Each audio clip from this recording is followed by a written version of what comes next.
Les digo, hola, ¿qué tal? Buenas noches a todos y todas ustedes. Gracias por acompañarnos en esta noche. Otra noche de Charlando Ando. ¿Qué es Charlando Ando? Le explico para la gente que está mirando en YouTube en este momento, porque voy a subir este video mañana.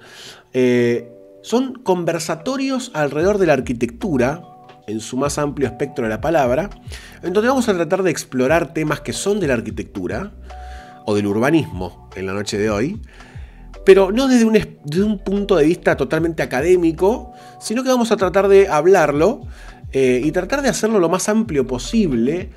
Y más que nada en estos tiempos en los que se está hablando mucho de la ciudad, de las transformaciones de la ciudad post-COVID. ¿Hay una ciudad post-COVID? ¿O esto es algo que nos quieren empezar a vender ciertas esferas de los medios de comunicación para hablar de otro tipo de ciudad? ¿Qué ciudad será esa, no? Bueno, hoy la noche es esa. Es hablar un poquitito de este Charlando Ando con Marcelo Corti, que vamos a presentar en un minutito. Y vamos a empezar a hablar de esto. Espero que lo disfruten. Hacia el final de la entrevista vamos a abrir un pequeño ciclo de preguntas y respuestas. Yo voy a abrirles el micrófono, entre comillas, ¿no? Todo de forma figurativa, nada literal. Y vamos a estar leyendo algunas preguntitas que puedan seguir expandiendo esta noche. Así que les agradezco por pasar acá y yo, sin mucho más preámbulo, para no robarle más tiempo a Marcelo de esta hermosa noche que tenemos por delante, le digo, hola Marcelo, ¿cómo estás? Buenas noches. Hola Alejandro, ¿cómo te va? Muchas gracias por invitarme. No, gracias a vos por decirme que sí, ya eso me parece un montón. No. Tenemos como una relación por redes sociales a través de Café de las Ciudades, desde hace ya bastante en redes sociales. Cosa que me parece fantástico estar concretándola hoy en esta noche. Exacto. Bueno, a mí también me parece muy bueno. Primero, nosotros esta noche, antes de arrancar con estrictamente los temas, siempre le pedimos a la persona que viene acá, en el chat se desarrolla como una relación bastante personal, y le preguntamos a la gente que viene quién es. No para que empiece como a recitar un currículum vitae, sino más en el sentido de conocerlos en relación al tema que viene a la noche, ¿no? Y la pregunta es, ¿quién sos vos en relación a la arquitectura y al urbanismo, ¿no? ¿Por qué llegaste ahí? ¿Por qué te apasiona? ¿Quién es Marcelo Corti en relación a la arquitectura y al urbanismo? Bueno, buena pregunta. Trataré de responderla. En realidad, creo que quise ser urbanista antes que ser arquitecto. Ah, mira. Digamos, y seguramente por temas que hoy por hoy no sé si me avergonzarían, pero digamos, seguramente no tienen nada que ver con digamos, con lo que realmente hago y con lo que realmente he llegado a entender que es la ciudad. Me acuerdo, digamos, en la escuela primaria, en las revistas, en la Villica, en el Anteojito, que a veces salían notas sobre urbanismo en los diarios, digamos, a veces vinculados a la cuestión, bueno, de los espacios verdes, del cuidado digamos, de la ciudad. Tenía una materia, incluso ahora que me haces acordar, en la primaria que se llamaba Moral y Urbanidad. Mira, ¿en la primaria? En la primaria, en Mendoza, en la década del 60, una materia que se llamaba Moral y Urbanidad. Increíble. Urbanidad era, bueno, que no había que soplar la sopa, sino conversar mientras, bueno, que había que dejar pasar a las señoras primero en el colectivo, bueno, esas cosas, y bueno, y moral era la moral. Bueno, pero aparte en la Villica, en el Anteojito salían, bueno, imágenes de ciudades del futuro, con puentes, bueno, con esas cosas los autos que volaban, Claro. etcétera. Por algún motivo, en algún momento digamos, me acuerdo que quería ser naturalista en una época, digamos, lo que hoy sería un ecologista. O un ambientalista, claro. Claro, sí, un ambientalista, alguien de ciencias biológicas, digamos, pero es una linda palabra, naturalista, digamos, el estudioso de la naturaleza. Me acuerdo que en aquel entonces digamos, la referencia del naturalismo era Florentino Ameghino. Claro. Sabio. Y me acuerdo que me empezó a gustar esta idea de proyectar ciudades, de diseñar ciudades, de ver, digamos, cómo serían las ciudades del futuro. Bueno, además bueno, era la época, hoy está Elon Musk y el viaje a Marte y todo eso, pero aquel entonces era un tema, pero totalmente popular y totalmente metido en la vida cotidiana, el viaje a la Luna. Claro. En mi último año de primaria, el viaje a la Luna, la llegada del hombre, como se decía en aquel entonces, a la Luna.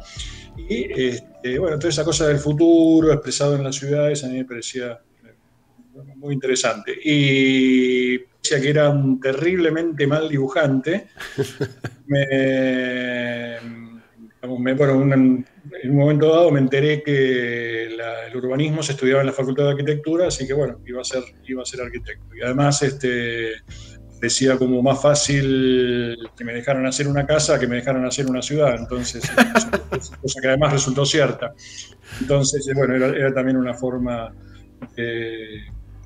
digamos, de justificar algo que parecía muy raro, digamos, no parecía tan fácil que uno le encargaran hacer una ciudad, pero bueno, hacer casas de a una era por ahí más sencillo. Y bien, estudié arquitectura y siempre la ciudad, siempre la cuestión urbana dentro de la arquitectura me motivó mucho. Digamos, cuando yo estudiaba era era una época muy oscura, era la época de la última dictadura, del proceso. Digamos, prácticamente entré con Isabelita y salí con... Me recibí el día que Galtieri le hizo el golpe a Viola. Claro. Así que bueno. Claro, agarraste la época dorada de la oscuridad. Sí, era, bueno, la oscuridad hecha concepto. Claro. Bueno, básicamente se podían aprender algunas cosas en la facultad y muchas cosas había que aprenderlas afuera, en charlas. Bueno, me acuerdo el viejo CAIC, Jorge Blusberg, bueno, recorrer obras, pedir permiso para entrar a obras, bueno, con los amigos, y siempre me interesó esta relación entre arquitectura y ciudad, y era una época muy crítica en ese sentido, porque era la época, o sea, no ya en la Argentina, sino en Europa, la situación arquitectónica internacional, claro, digamos, con la cuestión de la crítica al movimiento moderno en arquitectura y con la aparición de mucha literatura urbana y muchas teorías que reivindicaban la ciudad tradicional. Así que, pero por otro lado, me fascinaba y me fascina Le Corbusier como arquitecto. Entonces, bueno, fue una discusión muy, muy fuerte. Después, bueno, me recibí de arquitecto, empecé a trabajar más que nada en cuestiones de arquitectura, nunca descuidé la cuestión urbana, pero digamos, por distintos motivos ejercí bastante la profesión de arquitecto y en un momento, te diría que de crisis personal o profesional, porque bueno, había poco trabajo y demás, me fui metiendo, hice el posgrado de la Facultad de Arquitectura con David Culioc, que la semana que viene estaría bueno porque presenta su tesis de doctorado, el viejo David Culioc, que es un gran maestro y un gran amigo. Y bueno, me fui metiendo en el tema y empecé a, digamos, empecé a tener más trabajo de urbanista que de arquitecto y, claro. y hoy por hoy no he abandonado ni el estudio ni el amor por la arquitectura, pero estoy más en la cuestión urbana. Me encanta porque ya en todo lo que hablaste se me ocurren 70.000 preguntas para hacerte, totalmente ligadas a la profesión y a la educación de arquitecto, ¿no? O de arquitecta, que es esto de vos entraste como con una pasión desde, no sé si una pasión, pero unas ganas como de estudiar ciudades y de hacer ciudades que venían como de la fantasía un poco, ¿no? De imaginar futuros que obviamente no existen. Y de que de algún lado bajaba esa idea de ciudad futura. Y te encontraste con la carrera de arquitectura que en realidad no tiene una gran presencia de enseñanza sobre las ciudades, más allá de algunas materias y algunas ideas sueltas en diferentes materias, ¿no?, de la facultad. ¿Cómo hiciste porque me imagino que debe haber mucha gente en el chat y mucha gente en general que quiere estudiar urbanismo y quizá no le interesa tanto la cuestión arquitectónica, ¿no? Entonces la pregunta es como, tiene dos patas. Una, ¿cómo hiciste para sobrellevar eso? Es decir, te recibiste de arquitecto y listo, no te quedó otra. Pero, ¿cómo hiciste para sobrellevar eso? Es decir, ¿dónde encontraste estímulos para seguir fomentando el fuego por el urbanismo? Y por otro lado, si hay algunos lugares para estudiar urbanismo propiamente dicho o para estudiar cómo hacer ciudad hoy por hoy. Bien, son dos preguntas. En realidad nunca tuve demasiado conflicto porque ya te digo, digamos, el debate entre arquitectura y ciudad es permanente, digamos, y aparte era una época de mucha, digamos, si bien la discusión en la Facultad de Arquitectura en aquel entonces estaba bastante empobrecida porque, bueno, faltaban docentes, digamos, no solamente, bueno, los que habían desaparecido, sino los que, digamos, estaban prohibidos, los que se habían exiliado, pero el debate era muy fuerte, la literatura que llegaba era muy fuerte. Yo haciendo una arqueología de toda esta cuestión, había, por ejemplo, estaba, digamos, una revista que era muy buena en aquel entonces, era Arquitecturas Bis, una revista catalana que dirigía, creo que en una época la dirigía Rafael Moneo y después la dirigió Oriol Bohigas. Pequeños nombres para una revista, sí, ¿no? Sí, una fantástica revista que todavía hoy creo que recomendaría, si consiguen números sueltos, sigue vigente. Web, es una revista espectacular. Y bueno, y en realidad la discusión estaba en el ambiente. Aparte era la época, bueno, en Buenos Aires era la época nefasta de Cacciatore, pero bueno, digamos, más allá de lo nefasto del personaje, de lo nefasto de su legado, estaba muy en discusión la ciudad, digamos, y de hecho por ahí había un resquicio donde algunas cuestiones de política urbana por ahí eran más fáciles de discutir, porque bueno, no parecían tan metidas dentro de la discusión ideológica, digamos, no parecía tan terrible, o sea, era mucho más fácil criticar la política urbana que criticar la política económica o por lo menos criticar la política de derechos humanos.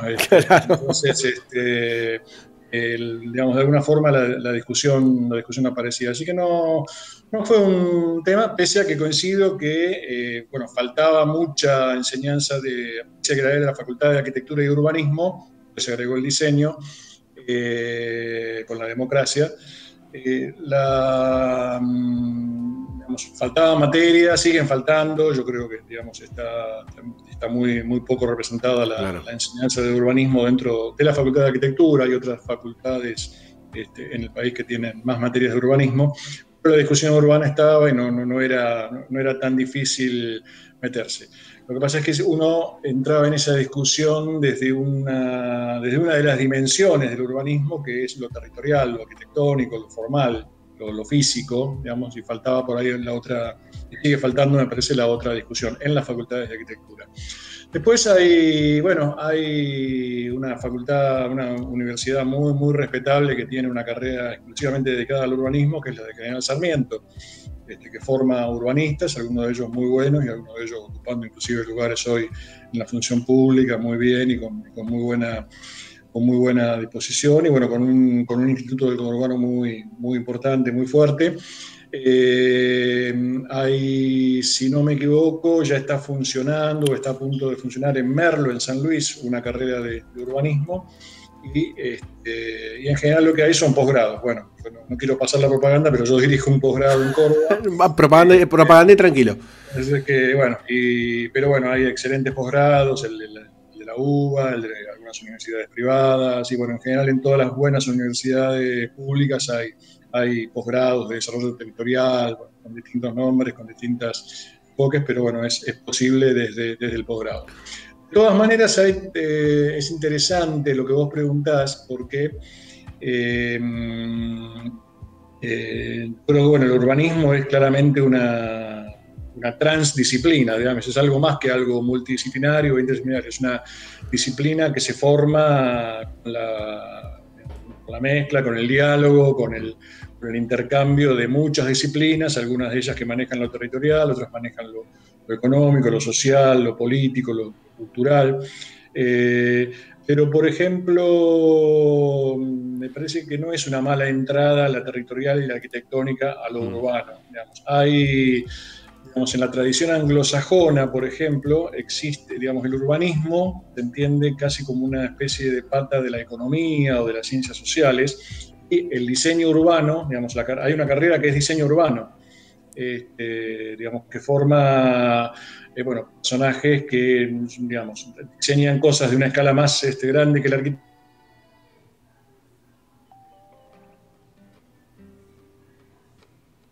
Los programas o planes que bueno, que les bajan los urbanistas o las oficinas de planeamiento físico. Yo no sé si es tan bueno eso, digamos, no sé si los resultados son tan interesantes. A ver, eso, ya hay mucha gente en el chat, mira, para que te des una idea, somos más de 400 personas ahora, en este mismo instante, mirando la entrevista. Y seguramente, claro, es un montón de gente. Y debe haber mucha gente en el chat que no es ni arquitecta, ni urbanista, ni tiene conocimientos de todo esto, pero sí le interesa la ciudad. Sí. Obviamente, ¿no? Como no nos interesa, es el tejido material que nos sostiene la vida. ¿Qué es el urbanismo? Porque se está hablando mucho hoy en todos lados, muy por arriba, sobre las ciudades, cómo deben ser las ciudades, cómo debemos usar las ciudades, transporte, caminos, presencia del Estado, economía, arquitectura de esa ciudad, intervenciones de infraestructura, muchos temas juntos. Y quizás en saber qué es el urbanismo hay alguna respuesta como para empezar a entenderlo. Entonces la pregunta es, ¿qué es el urbanismo? El urbanismo es una disciplina que es, digamos, tiene antecedentes. Yo siempre digo, la ciudad tiene 7.000, 8.000 años de historia. El urbanismo como disciplina tiene 150, claro, 180, 200 años. Con suerte. Como tienen otras disciplinas, digamos, como otras disciplinas también son muy jóvenes, la sociología, con el nombre de sociología.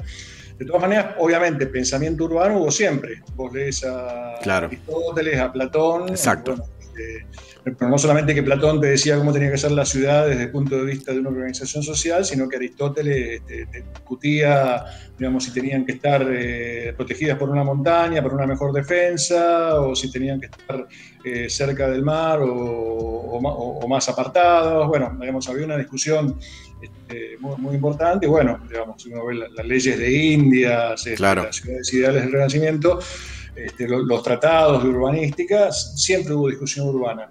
Con el gran crecimiento de las ciudades a partir de la revolución industrial, a partir de bueno, los grandes procesos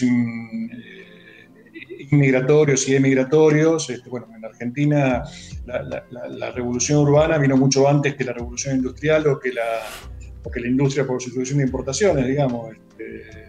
Un montón de gente que supuestamente venía a trabajar al campo y terminó en las ciudades y ya, digamos, mucho antes de tener una industria más o menos respetable, teníamos, digamos, éramos un país mayormente urbano. Claro. Eso genera la necesidad de unos estudios más, bueno, como más disciplinados, como más, con una base más científica. No sé si el urbanismo es una ciencia, soy de los que dudan que lo sea, pero sí que es una disciplina que tiene componentes bueno, muy claros que necesitan de formación científica y necesitan sobre todo, bueno, de esto que decíamos, un diálogo muy importante, muy fuerte entre distintas disciplinas. O sea, un urbanista tiene que tener conocimientos, un urbanista y en general alguien que pueda transformar las ciudades, digamos, claro, que ir a operar sobre las ciudades, y ahí, digamos, voy muy especialmente bueno, a la política. Tenés que tener conocimientos de derecho, de economía, de sociología, de arquitectura, de ingeniería, de medio ambiente, de geología. Obviamente no podés ser especialista de todo eso. Tenés que tener la capacidad de dialogar, bueno, claro, digamos, con toda esa gente. Bueno, hablar con un abogado y bueno, va a parecer un poquito juicioso lo que digo, pero bueno, es más que nada que, bueno, que ni el abogado, ni el economista, ni el sociólogo te engrupan, digamos. Claro. Entonces, obviamente su conocimiento va a ser mayor que el tuyo y van a poder abordar los aspectos particulares de sus disciplinas con más autoridad que la que vos tenés. Pero, digamos, vos tenés que tener una mínima formación como para poder bueno, entender a dónde van y, bueno, encauzar esos procesos. Digamos, los equipos de planificación urbana, bueno, cada vez más son equipos multidisciplinarios, con, bueno, la intervención de de muchas disciplinas, y una sola de esas disciplinas no te garantiza, digamos, entender bien la ciudad. ¿Y cómo, o sea, por qué es importante tener, porque por ahí cuando hablamos de ciudad o decimos, la gente piensa en, o la gente que no se dedica ni al urbanismo ni a la arquitectura y por ahí tiene alguna noción más, piensa que la ciudad es como que empieza en su barrio y termina, no sé, en lo que reconoce como ciudad, ¿no? Y esto cuando vos empezás a decir, bueno, pero hay como que trabajar con geólogos, con políticos, hay que trabajar con gente de las instituciones, que quizás a veces no son políticos, ¿no? Manejan instituciones que tienen territorialidad o presencia en el territorio, pero no son estrictamente políticos, no son municipalidades, ni son entes gubernamentales. Y también tenés que trabajar con sociólogos, ¿no? Para ver impactos en familias, bueno, y todo ese tipo de cuestiones. ¿Por qué es importante el abordaje interdisciplinario? Porque conozco ramas del urbanismo que es como que lo encaran más de un lado del diseño urbano, y hacen operaciones que son como, no quiero decir estilísticas, pero son operaciones del tipo, bueno, y acá hicimos una peatonal. Ok, pero cuando haces peatonal, viste, generás centralidad, cambiás relaciones de peatonales, bueno, cambiás diferentes cuestiones. ¿Por qué es importante el trabajo interdisciplinario en el urbanismo? Justamente por eso, porque, digamos, vos no estás solamente modificando una forma del medio ambiente. Yo no menosprecio esta actividad del diseño urbano, todo lo Mm, contrario, creo que es absolutamente importante y que una ciudad bien diseñada desde lo que es, digamos, desde lo que es esta cuestión bueno, la forma, digamos, de cómo organizamos las perspectivas, los cierres, el espacio, cómo se van articulando los distintos espacios, cómo se relacionan, cómo se abren a la naturaleza, cómo se insertan en la naturaleza, me parece que es absolutamente necesario. Ahora, para eso, digamos, tenés que tener, bueno, muy en claro una cantidad de cuestiones, digamos, que rozan a prácticamente todas las claro. disciplinas humanas. Vos digamos, bueno, es una división esencial que es el espacio público, que es el espacio privado. Entonces, bueno, tenés una cuestión legal, una cuestión catastral, una cuestión de medidas, es, bueno, un impacto sobre el medio ambiente. Bueno, cómo arme la ciudad me va a implicar, bueno, cómo se van a tratar los residuos, cómo se van a tratar los excrementos, cómo se va a mover la gente, qué necesidades va a tener digamos, de trasladarse, cómo se va a trasladar, digamos, si se traslada en auto, se traslada en bicicleta, son distintas las energías que se consumen y los recursos que se consumen.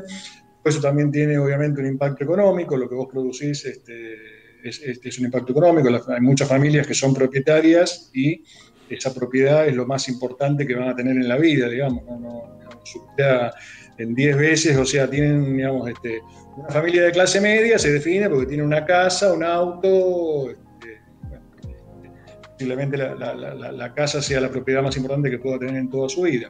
Y tenés gente que no tiene acceso a eso, digamos, Claro. es una cuestión social. Y tenés, bueno, gente que además le atribuye a la ciudad valores representativos, valores simbólicos, bueno, vivir en tal barrio me define como persona, digamos, no es lo mismo vivir Claro. en tal barrio que en tal otro. Entonces, bueno, eso obviamente define cuestiones, define también con quién quiero vivir, digamos, quién quiero tener como vecinos y vecinas, si quiero tener cerca digamos, el comercio y comprar los fideos cuando vuelvo del Claro. trabajo, o si quiero hacer una vez por mes las compras. Y bueno, si quiero vivir en medio del ruido y en el buen sentido de la palabra, digamos, si quiero tener acceso a la cultura que representa la ciudad, si quiero tener mi barcito, si quiero tener el cine, si quiero tener una cantidad de cuestiones, o si quiero vivir en medio de la nada, pero bueno, de todas maneras disfrutando de algunos de los atributos que tienen que ver con la ciudad.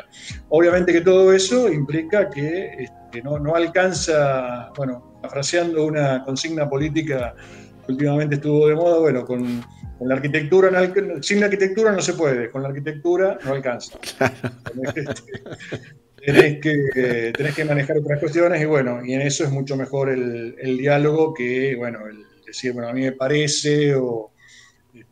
Bueno, obviamente tenés que tener, y obviamente, bueno, tenés que trabajar con, digamos, la contraparte de eso es que tenés que trabajar con, bueno, abogados y abogadas que entiendan la ciudad, Claro. que estén, digamos, y que entiendan sobre todo la cuestión del derecho a la ciudad, economistas que entiendan el espacio, digamos, ese es uno de los grandes dramas, digamos, encontrar economistas que entiendan el territorio, que, digamos, que puedan salir de la planilla Excel y entiendan cómo es el territorio, es un problema. Los hay, de todas maneras. Bueno, y lo mismo, bueno, con la gente de ciencias sociales, y la verdad es que se aprende muchísimo, es mucho lo que, digamos, sobre todo cuando se salen del cassette, cuando es reproducir esquemas o reproducir modelos, sino que realmente reflexionar sobre la ciudad y pensar sobre la ciudad. Bueno, y además hay algo que yo siempre digo, digamos, sobre todo con estudiantes de grado, y bueno, con esto no quiero digamos, menospreciar a otras disciplinas, pero cuando sos, para estudiar abogacía, para ser abogado o abogada, tenés que leerte millones de artículos de códigos civiles, penales, pasar noches enteras,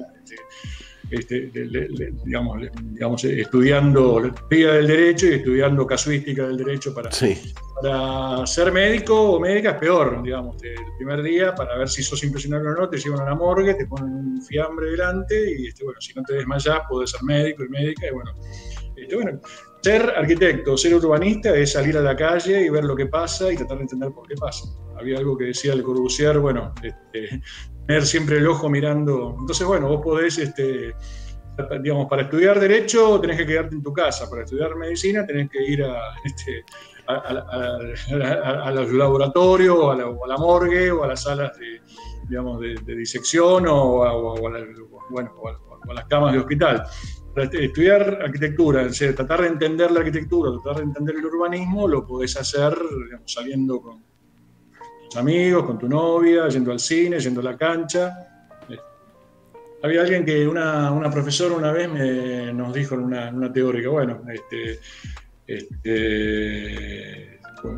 digamos, cuando salían ustedes en la secundaria a bailar, bueno, había uno que se preocupaba por si iban a poder soportar el ruido y, claro, digamos, y el aire enviciado del boliche. Bueno, ese era el que iba a ser médico. Otro que se preocupaba por si, digamos, tenía la edad para entrar, si iba a ser abogado, y bueno, había otro que se preocupaba o que miraba, bueno, cuánta gente entraba, cómo tenía que ser la puerta, digamos, si el alto del boliche te daba para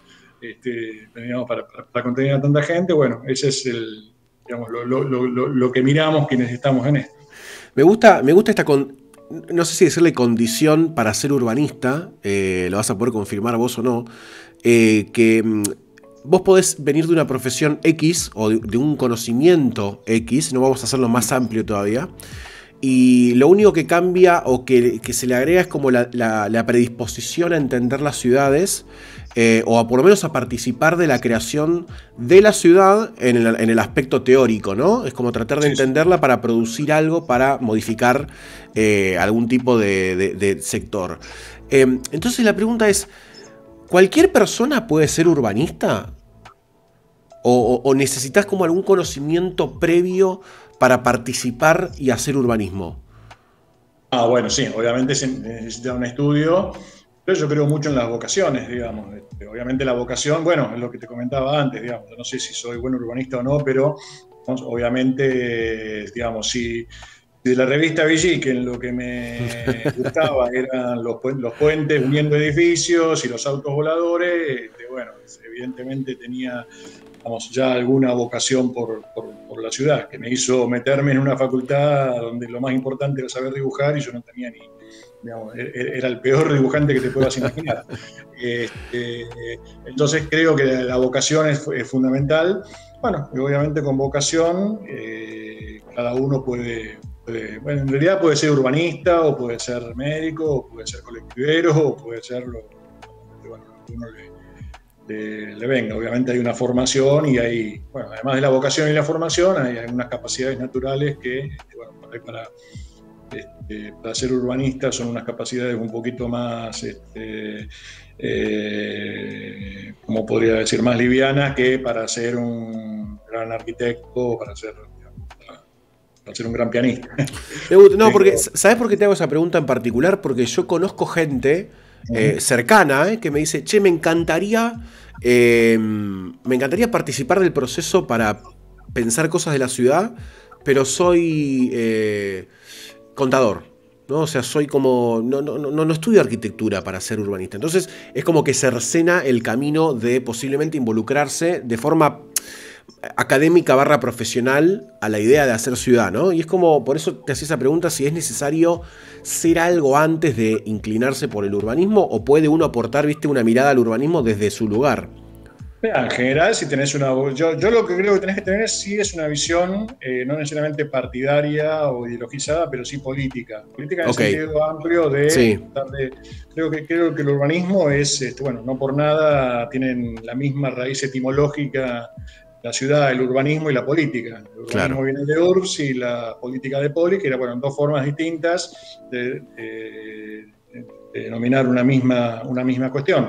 El urbanismo tiene más que ver, bueno, con paredes, techos, pisos y perspectivas, y la política tiene más que ver con leyes, con organizaciones sociales, con gente que es compatible entre sí, gente que no lo es, con quién produce, con quién dirige y con todas estas cuestiones, pero están obviamente muy involucradas. Entonces, bueno, si tenés esa visión política y si te interesa el ambiente donde vivís, bueno, podés digamos, te diría que hay muchas disciplinas que pueden converger en el urbanismo, y de hecho, bueno, digamos, si uno ve la composición de equipos urbanísticos, uno ve que hay, digamos, que bueno, están representadas, por decirte algo, más de la mitad de las facultades de una universidad más o menos grande. Y en el peor de los casos, en el caso de que vengas de una profesión demasiado, digamos, poco afín, bueno, siempre tenés la posibilidad de participar, porque, bueno, de última, aunque seas dentista, tu interés son los dientes y lo que aprendiste a manejar son los dientes, pero digamos, vivís en un lugar, tenés tu consultorio en otro, digamos, podés opinar y podés formar parte de procesos participativos. Inclusive, ahora que lo pienso, no voy a nombrar los partidos porque no quiero ser...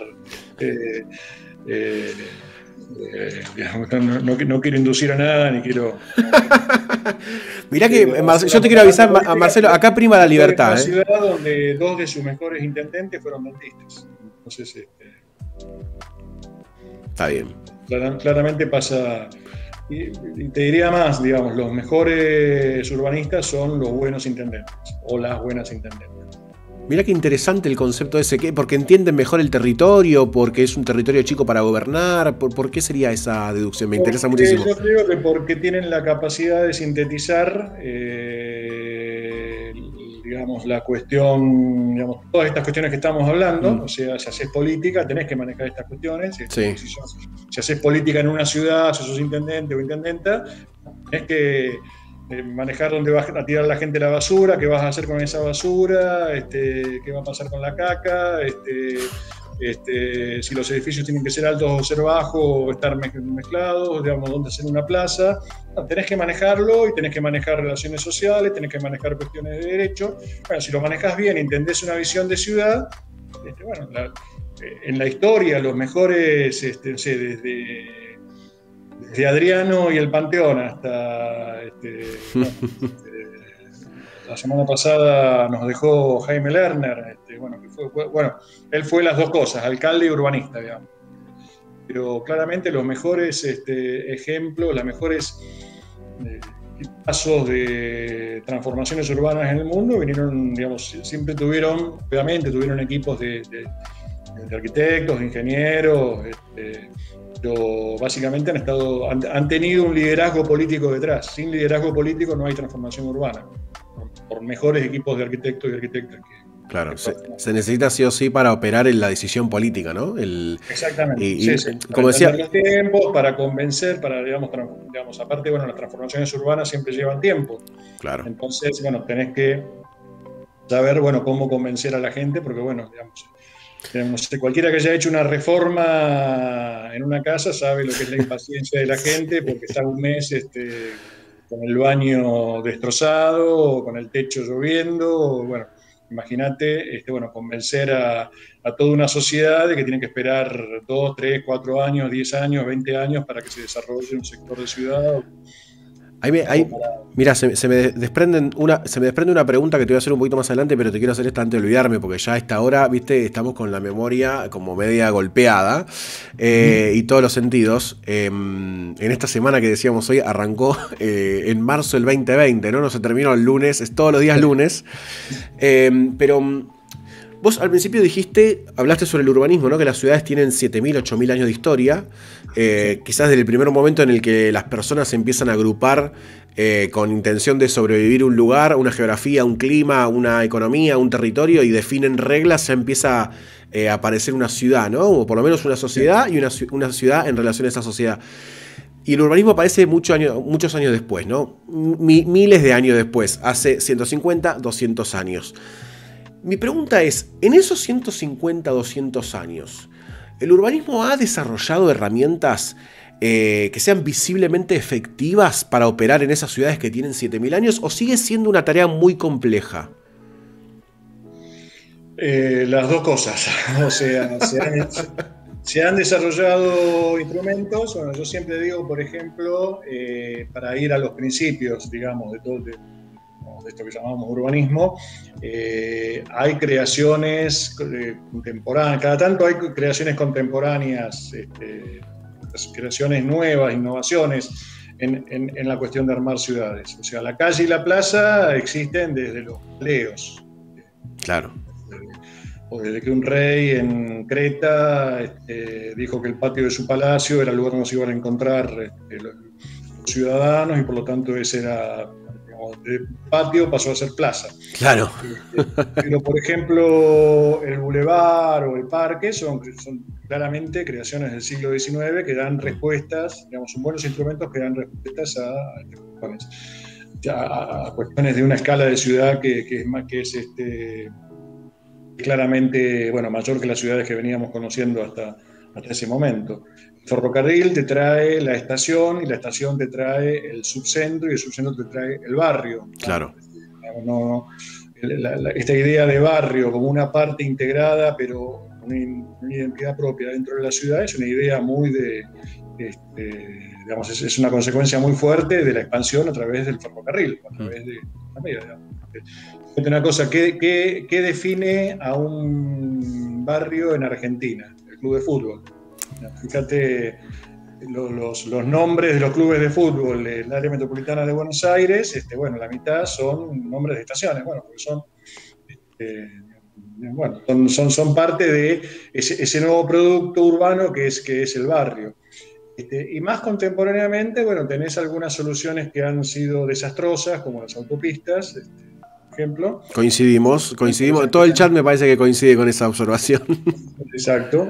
Y tenés otras, digamos, otro tipo de operaciones que, bueno, a veces son importantes. Lo que pasa es que yo te decía que sí y no. Sí, digamos, se crean instrumentos nuevos, se crean propuestas nuevas. Bueno, hablábamos de Lerner. Bueno, hay una cantidad de ciudades que han desarrollado cuestiones muy... Bueno, el rascacielos mismo es una creación, es un instrumento. Hay otros instrumentos más normativos, los códigos, otros instrumentos que tienen que ver con bueno, digamos, la forma de intervenir en la ciudad desde el punto de vista de cómo se las comprende, y bueno, los sistemas de información geográfica. Lo que pasa es que, bueno, o sea, hay una cantidad de instrumentos, teorías, modelos, digamos. Lo que nos pasa que nos sobrepasa porque el proceso de urbanización es tremendo, y además no siempre los procesos de urbanización se corresponden con procesos de distribución de la riqueza o procesos sociales, bueno, que permitan que eso se realice con una cierta racionalidad. Y bueno, ahí tenés entonces por ejemplo, las metrópolis latinoamericanas con sus periferias de pobreza, bueno, los barrios cerrados, bueno, toda esa conjunción de cuestiones que parecen ir por delante de la tarea de los urbanistas, de los políticos. Claro, parece en algún punto, cuando me tocó estudiar en la facu la materia de urbanismo, de la mano de Freddy Garay. Y empezaba a hablar de la cantidad de variables que había para empezar a analizar un segmento de territorio así, que fue el casco de La Plata, el Gran La Plata, ¿no? La Plata, el casco urbano con la zona periférica de La Plata. Era como, para operar urbanísticamente tenés que estar un montón de tiempo analizando variables muy diferentes entre sí, quizás sin tener el conocimiento sobre esa variable, entonces tenés que aprender sobre esa materia. Y ahí ejemplo, sí, dale. Si analizás el Gran La Plata, y seguramente habrá sido tu caso, conociéndolo a Freddy, tenés que analizar, por ejemplo, bueno, la producción del periurbano, en las chacras. Claro. Porque llega un momento en que esa lechuga, ese tomate que alimenta La Plata, que alimenta al área metropolitana de Buenos Aires, se desarrolla en chacras donde por ahí convertirlas en un loteo hace que para el dueño de esa chacra es mucho más rentable convertirlo en un loteo que seguirla cultivando. Entonces ahí tenés, bueno, cómo evitas eso, porque bueno, eso obviamente tiene consecuencias digamos, muy fuleras. Bueno, entonces tenés que trabajar esas cuestiones, cómo se siembra la lechuga y el tomate, digamos. Exacto. Son cuestiones y bueno, obviamente no vas a aprender a hacerlo, pero bueno, tenés que hablar con agrimensores, tenés que hablar con agrónomos, con la gente, con las comunidades, y son muy interesantes estos procesos, digamos. Como ejemplo, ver, ya que mencionás el tema de Gran La Plata, bueno, cómo el tema de esos cinturones verdes alrededor de las ciudades, antes lo manejaban los portugueses, en alguna época los japoneses, los tanos, y ahora lo manejan los bolivianos. Claro. Y vos tenés, vos te podés analizar, no sé si exactamente sería esa la palabra, cadenas de valor o alianzas estratégicas, pero cuando vas al chino de tu barrio, ya de por sí eso ya implica una cuestión urbana y política, ¿no? Digamos, los supermercados chinos de cercanías ganándole a las grandes cadenas. Claro. Digamos que tienen que hacer sus supermercados de cercanía, porque bueno, ya no se banca más eso de ir una vez por mes a hacer la gran compra, sino que bueno, tenés que tener, digamos, el almacén cerca de tu barrio, y bueno, los chinos se dieron cuenta, coparon esta cuestión, y cuando vas al chino de tu barrio y encontrás que el frutero es un boliviano, porque, digamos, le resulta más práctico, no sé cómo será la negociación que hace, cómo se manejan, y que a su vez ese boliviano es una señora boliviana que está integrada con una familia que tiene la quinta en Pilar o en Berazategui o en Florencio Varela o en el Gran La Plata, y lo transporta a un primo. Son cadenas fantásticas que nos va aprendiendo, y que son ciudad también, digamos, cómo se conforma la ciudad, cómo nos alimentamos, cómo tiramos la basura. Bueno, son una cantidad de cuestiones que, digamos, obviamente no hay una persona que pueda manejar en su totalidad, necesitan equipos, necesitan ser pensadas, y bueno, como te decía, muchas veces nos sobrepasan en cómo actuar, porque nos sobrepasan por cuestiones como esas, digamos. Bueno, uno puede decir hay que fortalecer esos cinturones verdes y demás, pero resulta que al dueño de la chacrita le llegó la oferta para lotear y sepa, digamos, cree que con eso va a vivir él y su nieto. Ese tipo de decisiones y ese tipo de ideas vienen de otro lado, ¿no? De la sociedad. Ya no sé si depende tanto de la creación de ciudad, sino de quizás ideas que venden en algún momento sobre cómo van a crecer las ciudades, o sobre, no sé, posibles inversiones, o ya no. Sí, pero son cosas que impactan en la ciudad. Los deseos y los sueños y las ilusiones, fantasías, siempre impactan en cómo crecen las ciudades. Y bueno, cómo crecen o cómo decrecen o cómo se mueven. Y hace un ratito hablaste sobre, obviamente, la necesidad de que la política se meta, o se meta política, ¿no? Viste que a veces se entiende a la política como un ente al cual acudimos, y quizás debería ser una herramienta a tener para operar en la realidad, ¿no? Que cada uno podría hacer política desde donde le toca. Por más de que sea una política chica, ¿no? Me parece que cualquier tipo de política suma a conformar alguna idea también de política a nivel general. Pero ¿cómo se hace para operar urbanísticamente, ¿no? A nivel ya planificación, hablando de, bueno, vamos a planificar qué es lo que sucede en estos territorios en donde vemos que la ciudad está creciendo, por ejemplo, y por otro lado vemos cómo operar urbanísticamente en territorios ya consolidados para modificar algunas variables y obviamente proyectar algún tipo de escenario posible en ese territorio. ¿Cómo se trabaja, esto ya hablando como argentinos o como habitantes de este gran país, para trabajar urbanísticamente, que los periodos de años son largos para ver resultados, cuando quizás no se piensa a tan largo plazo en algunos sectores de la política? ¿Cómo se hace para resistir eso? ¿Se puede o no se puede? Y bueno, ahí ya entramos en un tema, digamos, que a mí me parece muy importante, es una muy buena pregunta la tuya, porque, digamos, si aceptamos, yo siempre pongo como condición que las ciudades por las cuales yo quiero trabajar, tres cuestiones. Una es no la pongo en un orden de jerarquía o de mérito, la primera es la democracia política. Prácticamente yo no creo en sistemas autoritarios que resuelvan todo, sino que creo en la democracia. La otra es la justicia social y la otra es la economía mixta. Yo creo, en una economía donde el mercado trabaja, pero también trabaja el Estado, y donde la cuestión urbana la maneja el Estado. Esto es condición de cualquier sistema, incluso el capitalismo. Es más, te diría solamente que no es una concesión que el capitalismo le haga a la sociedad o al urbanismo o a la ciudad, claro, sino que la base económica de cualquier capitalismo es una cuestión urbana resuelta y solamente el Estado la puede resolver, el sector público la puede, no digo resolver solamente por sí, pero sí encaminar y sí trabajar.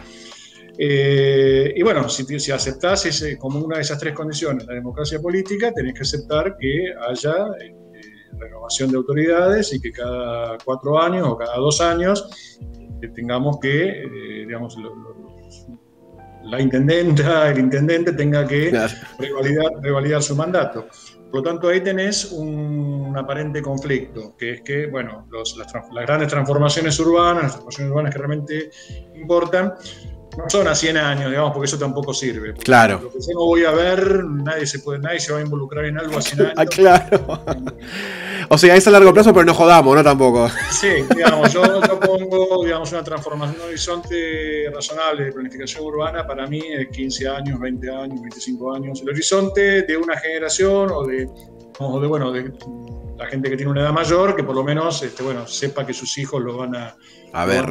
Claro. Pero, por lo tanto, la planificación urbana, el urbanismo, tiene que tener un horizonte a largo plazo. Pero para desarrollarse tiene que tener etapas, tiene que haber pasos que sean visibles y que sean comunicables a la sociedad. Uno tiene que ver en 2 años, en 4, en 6. Yo siempre creo que los planes urbanos tienen que tener una cuestión de muy corto plazo, una cuestión de mediano plazo y una cuestión de largo plazo. Claro. La cuestión de corto plazo está muy vinculada no solamente a la cuestión de que el intendente gane las elecciones y siga pudiendo realizarlo, o que le gane un amigo suyo y continúe con el plan, sino que tiene que ver con que la sociedad vea que hubo un avance, una transformación, y pueda entender hacia dónde va. Hacia dónde va la cuestión. Yo siempre pongo un ejemplo que es medio difícil para dar, porque es una operación urbana que a mucha gente le encanta y a mucha gente no, y le parece que es muy segregatoria, que tiene problemas. Es el caso de Puerto Madero, digamos. Sí. Pero claramente, más allá de la opinión que tengamos sobre Puerto Madero es una operación urbana que se llevó a cabo. Claro. Se está cumpliendo. A cabo en 20 años, 30 años. Todavía hoy se sigue construyendo en Puerto Madero y está razonablemente terminado, pero yo creo que parte del éxito de que se haya podido llevar a cabo,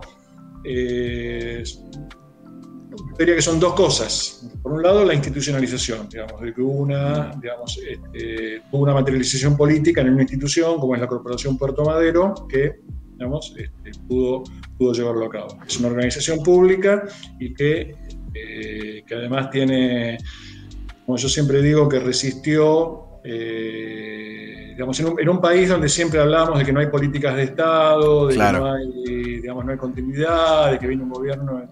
No, la Corporación Puerto Madero tiene, prácticamente va a cumplir 30 años, si no me equivoco, ya los cumplió, de desarrollo.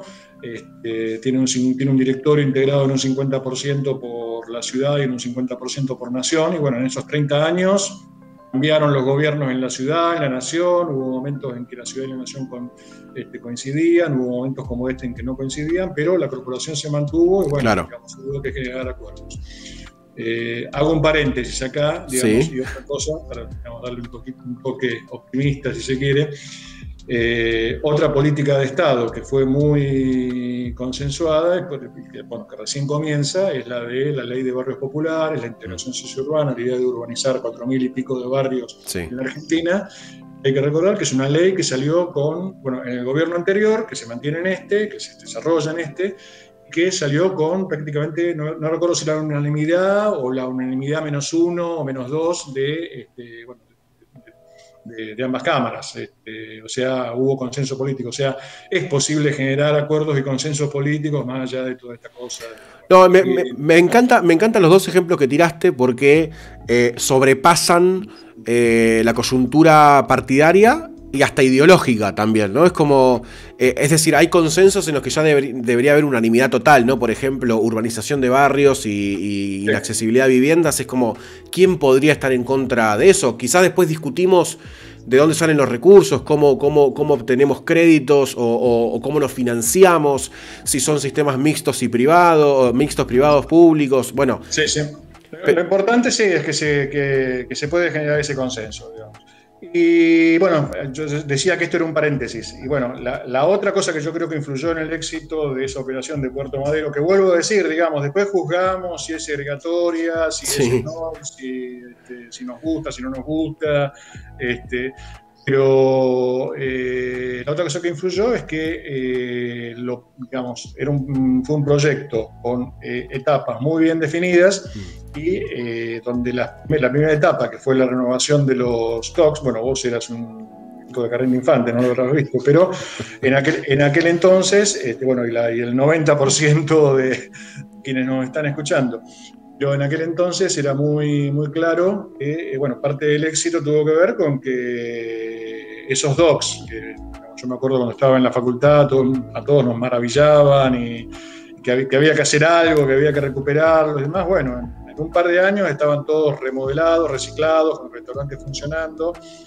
Y bueno, cualquiera que pasaba por ahí, le interesara o no la ciudad, le interesara o no el urbanismo, tuviera o no plata para comer en esos restaurantes o demás, bueno, sabía que se estaba haciendo algo en Puerto Madero y que era posible esa transformación. Así que yo creo que, bueno, volviendo a la pregunta original, sí, digamos, las transformaciones urbanas son largas en el tiempo, pero necesitas hitos temporales, así como necesitas hitos en el espacio, digamos, necesitas hitos en el tiempo, digamos, claro. Bueno, que vos antes de la próxima elección de intendente podás mostrar algo, aunque sea mínimo, y que ese algo además sea evidente que es, digamos, la primera etapa, el primer paso para llegar a un lugar. Bueno, es una cuestión de visión, ¿no? De saber hacia dónde vamos, que como sociedad es importante y bueno, para la generación de ciudades es importante. Claro, y además tiene el urbanismo esto de que si vos tocas una variable, empezás a afectar otras que puede ser de manera positiva o de manera negativa, ¿no? Cuando sale mal, pero sí, eso también va en el sentido de hacer operaciones cortas, ¿no? En el territorio, porque vos haces una operación y afecta positivamente a variables que seguramente van a desencadenar en otras, también por eso, ¿no? Sí, además, mirá, en eso me haces acordar a Manuel Erce, que es un ingeniero de caminos español, que yo recomiendo muchísimo, de hecho le he publicado un par de libros, y él dice que bueno, cuando uno diseña, por ejemplo, un sistema de carreteras, ya el primer tramo de carreteras que uno diseña ya influye sobre, digamos, ya distorsiona todo el sistema. Claro. Obviamente la urbanización va a ir hacia donde va ese tramo de carretera, que por ahí está pensado como un fragmento de una red mucho más global, pero que bueno, que va a ser la que primero va a desarrollar. Así que sí, digamos, tenés que tener en cuenta, digamos, que no son procesos muertos en el tiempo, sino que van evolucionando y bueno, que van, digamos, que van cambiando con las cuestiones de la sociedad. Y a nivel... no quiero hacer la pregunta como si esto fuese una pregunta de un programa de televisión de la tarde, pero ¿qué es una ciudad? ¿Qué conforma a una ciudad? Cuando, o sea, yo digo, esto es tal cosa, y no quiero tampoco preguntártelo desde una cuestión, bueno, cuando hay más de 50.000 habitantes es una ciudad, ¿no? Sino más en el sentido del significado de profundo de ciudad, histórico, como idea, como identidad, ¿no? Y puede ser totalmente subjetiva la respuesta, ¿no? No hace falta que tampoco sea algo categórico. Podría ser la pregunta, ¿qué es para vos una ciudad, no? Una ciudad es una configuración territorial que permite distintas posibilidades de encuentro entre las personas, básicamente. Y es un lugar donde digamos, para mí está definida por dos elementos básicos que son, por un lado, la posibilidad de especializarse, o sea, la posibilidad que yo tengo de desarrollar una actividad o desarrollar una tarea, algo, sabiendo que otro, digamos, sin hacer, digamos, para decírtelo a ver más fácil, quiero hacerlo un poquito más fluido. Bueno, una tribu urbana, digamos, las personas tenían que hacer de todo, digamos, tenían Claro. que cultivar, cosechar, cazar, curarse, alimentarse, criar, digamos, digamos, lo que define la ciudad es que mucha gente puede especializarse en una cosa, especializarse en un determinado trabajo, especializarse en una determinada actividad espiritual, cultural, digamos, en una forma de relación familiar, etcétera, etcétera. Y eso viene de la mano digamos, del intercambio. Digamos, cuando tenés mucha gente que se especializa en muchas cosas, puedes tener intercambios que pueden ser culturales, que pueden ser económicos, que pueden ser sociales. Digamos, cuando tenés eso, la posibilidad de especializarte, la posibilidad de intercambio y la mezcla que supone todo eso. La ciudad es mezcla también, digamos, desde ese punto de vista. Acá en el chat están diciendo, dicte más lento, profe, por favor. Y ahí tiran, Kant decía que ciudad es un lugar donde un niño puede ver lo que quiere ser cuando sea grande.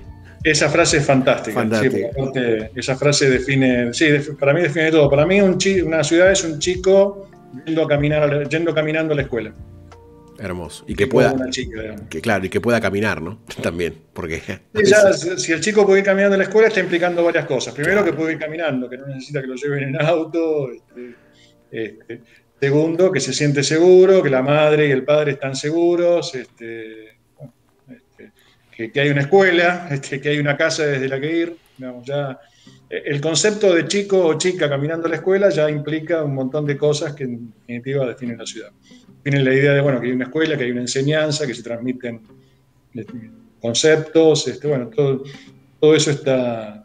Fíjate que aparece la especialización porque hay personas que pueden ser maestros o maestras, hay intercambio, claro, hay traslado, hay mezcla. ¿Y cómo esto que vos estás hablando sobre la ciudad, ¿no? Que, o esta definición que tiraste, tomándome de eso, ¿cómo convive con la idea que está cada vez más, lamentablemente para mí, esto a título personal, de moda, o que toman ciertos sectores conservadores, para pensar la ciudad como un lugar estático y que no tiene que estar abierto a cierta diversidad? ¿No? Como que tiene que ser, por ejemplo, con el movimiento de tradicionalistas, ¿no? Que buscan como en La Chica restaurar edificios que se tiraron o que desaparecieron a como eran antes, que implica como una visión estática de la ciudad, y eso obviamente lo llevan siempre al plano social, ¿no? Que en donde algunas variables que buscan mezclarse para que la ciudad en algún punto mejore o por lo menos cambie en el sentido de progreso, se detenga, ¿no? Es como que es una visión bastante estática de la ciudad. ¿Eso puede funcionar en algún punto o se cae solo, ¿no? Y la ciudad te pide diversidad? No sé si estoy tan de acuerdo con vos. O sea, Dale. no sé si digamos, obviamente hay de todo, pero yo creo que hay mucha gente que es progresista en lo social y que, bueno, tiende a defender, digamos, La la quinta. conservación de valores edilicios, la conservación del patrimonio, que además me parece que también es otra cosa que define la ciudad, además de la especialización, del intercambio, de la mezcla, es la memoria. Yo siempre digo, yo vivo, bueno, vos también vivís en una ciudad, en Buenos Aires, yo vivo en Córdoba. El centro urbano de Córdoba tiene un trazado que, si uno revisa el plano original de Jerónimo de Cabrera, bueno, son las mismas calles, la misma plaza, inclusive algunos de los edificios, la iglesia, el cabildo, digamos, bueno, no son los mismos edificios, o Cabrera no llegó a hacerlos, pero asignó el lugar donde iba a estar la iglesia catedral, y hoy la iglesia catedral está en el mismo lugar. Asignó el lugar donde iba a estar el cabildo, y el cabildo, bueno, pasó, en un momento dado fue jefatura de policía, después ahora es un museo, y asignó las distintas órdenes religiosas qué lugar iban a tener, y hoy siguen estando ahí. Por lo tanto, digamos, de una sociedad de la cual, digamos, no nos queda nada, digamos, porque bueno, son sociedades completamente distintas, gente completamente distinta, un mundo completamente distinto. Sin embargo, nos queda ese trazado, digamos, las mismas calles que trazó torpemente Cabrera son las calles que hoy recorre una persona que tiene que hacer un trámite en el centro de Córdoba, o que estudia en la Facultad de Arquitectura de Centro en Córdoba, o que va a la municipalidad, o que va a la catedral, o que tiene que hacer una compra en el centro comercial. Entonces, me parece que el tema de defender estas cuestiones de memoria, que muchas veces, digamos, bueno, no solamente el movimiento moderno de arquitectura, sino, bueno, la especulación inmobiliaria, un mal gusto y demás han atentado bastante, me parece que es importante. Sí creo, bueno, puede ser que a veces venga de la mano, digamos, yo no creo que tanto la preservación de edilicia, pero sí, no, igual urbanas no me refería de la mano de cierto conservadorismo. Claro, no me refería igual al patrimonio, ¿eh? O sea, no me refería porque el aspecto que vos estás destacando sobre conservación de memoria, historia, estas cuestiones que van como en la lucha de evitar que la especulación inmobiliaria o el cierto avance del mal gusto o la mala arquitectura por sobre otros estilos o otras construcciones que por ahí dejan mucho más en otros aspectos culturales y de identidad también a una ciudad. En eso yo estoy de acuerdo, pero me refería más como al costado de... yo llegué a este barrio, quiero ser el último en haber llegado a este barrio. Claro, algo así, o sea, como sostener que detrás de cierta estética o de cierto tipo de ciudad se esconden intrínsecamente valores que son inmodificables, y esa idea la quieren como expandir a todo tipo de ciudad, y eso hace que a veces se restrinjan accesos o se restrinjan representaciones en la ciudad sociales, ¿no? Representaciones sociales que hacen que obviamente sea cada vez una ciudad más para pocos. Más para pocos es como una palabra, una frase media tonta mía, pero bueno, que sea para pocos. No desde el costado patrimonial, ¿no? Como por ejemplo el accionar de las cuentas como basta de demoler, ¿no? O proteger barracas, un montón que no solamente pasa acá eso, ¿no? Pasa en todo el país y pasa en todo el mundo, ¿no? Que hay como un choque muy importante entre el avance de una nueva ciudad con otros valores, no sé bien cuáles son, podríamos tratar de definirlos, pero me parece que nos iríamos a las 4 de la mañana de acá. Pero y hay un choque obviamente con lo que está, y creo que hay como un trabajo todavía por hacer ahí. Yo realmente no sé mucho de patrimonio, es una materia que todavía necesito estudiar bastante, pero sí estoy de acuerdo con eso que decís vos y que destacás vos sobre qué preservar y qué no, ¿no? Pero yo hablaba más de un aspecto ideológico que a veces... Sí. De todas maneras, creo que, por ejemplo, hoy, digamos, si me decías hace 20 o 30 años, yo te decía, bueno, un caso que fue muy claro en ese sentido, de vuelta, vos eras muy chico. Tengo 34 años, Marcelo, igual, ¿eh? Bien llevados, pero... Estoy hablando de hace mínimamente 25, casi 30 años, en la época de Menem. Cuando la última dictadura militar había erradicado las villas de la ciudad, entre ellas la Villa de Retiro. Cuando vino la democracia, la Villa de Retiro comenzó a poblarse nuevamente, se formó la villa, y cuando se planteó lo que hoy es la autopista Ilía, hubo un intendente, todavía eran intendentes designados por el presidente en aquel entonces, que amenazó con una topadora, digamos, que iba a demoler con una topadora la Villa 31 porque tenía que pasar la autopista, digamos, esa cuestión de machismo, de decir, bueno, yo soy el que tiene la topadora, por no decirlo de otra forma, y les voy a pasar por encima a todos. Hubo una reacción muy fuerte, hubo que cambiar el diseño de la autopista, y hubo también fue cuando empezó a hablarse o a pensarse seriamente en el tema de la urbanización, o lo que se pensaba en aquel entonces era en el traslado. Entonces empezaron a verse terrenos en distintos barrios de la ciudad donde podía hacerse vivienda para trasladar a alguna parte de la Villa 31. Y empezaron a aparecer por toda la ciudad movimientos, parecido a lo que vos comentás, movimientos que decían, no, pero ahí donde quieren hacer la Villa 31, las viviendas para la Villa 31, ahí los vecinos queríamos hacer una plaza. Claro. Y había algunos que, algunos tenían siempre alguna coartada paisajística, claro, o ambiental, y otros decían directamente, no quiero que venga la Villa 31 al lado de mi barrio. Claro. Pero, por ejemplo, eso era muy, muy claro, y muchas veces lo ves, me recuerdo una anécdota, una vez por televisión en Año Nuevo, año 98, 99, en la Plaza Serrano, en un día de no sé si era una Nochebuena o un día de Año Nuevo, el intendente había puesto unas rejas, y en la noche de Año Nuevo se las voltearon. Se fue la televisión indignada. Hermoso. Y apareció un señor diciendo, porque es una barbaridad que estén poniendo bares, porque toda la vida fue un barrio de galpones y de ferreterías, de corralones de materiales, ¿qué tienen que hacer los bares acá? Esta cuestión de que la ciudad no tiene que cambiar, que muchas veces puede ser reaccionaria. Pero yo creo que paradójicamente, las posiciones más reaccionarias en lo social respecto en la ciudad hoy no son tanto de conservar como de irse, como de okay. El barrio privado en las afueras, a 40 kilómetros, yo visto casi como una especie de innovación, una mezcla que uno también la ve en los medios, en las redes sociales, esa mezcla de una mentalidad muy reaccionaria con, una fachada aparentemente innovadora. Claro, es una fachada progresista desde lo material, o desde la idea de progresión. Claro. De otra forma de vivir y demás, y estás apuntando a soluciones que desde el punto de vista social son. Así que será para seguir discutiendo, es un lindo tema.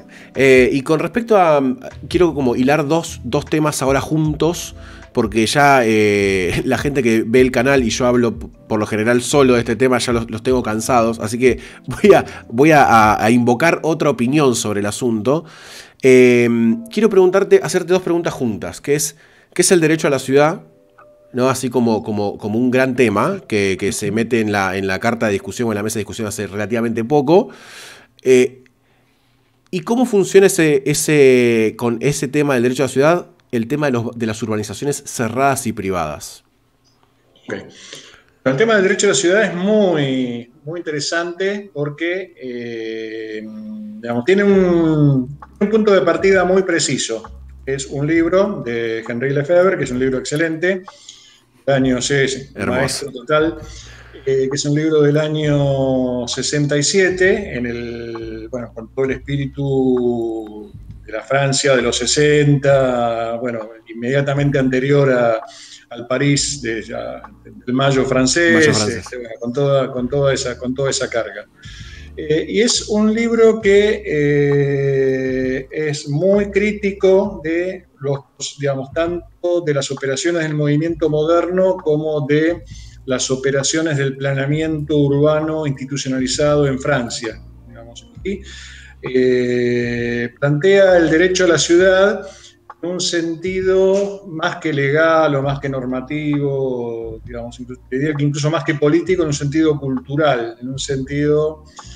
El derecho que está reclamando Lefebvre en el título de su libro, obviamente sí, terminan siendo derechos políticos, terminan necesitando institucionalizaciones y demás, pero es un derecho a la ciudad entendido como, bueno, este espacio de diversidad, este espacio de memoria, este espacio de mezcla social, bueno, todo lo que el urbanismo de aquel entonces o los planes urbanos de aquel entonces por ahí parecían estar amenazando y que en algunos casos amenazaban y cortaban, bueno, los proyectos de grandes unidades de vivienda desfasados de la ciudad, los barrios monofuncionales exclusivamente de vivienda, con centros comerciales a los que había que ir especialmente, con escuelas en otro lado, o sea, esta ciudad dividida, bueno, que muchas veces fue característica de operaciones tanto del movimiento moderno como de la planificación urbana de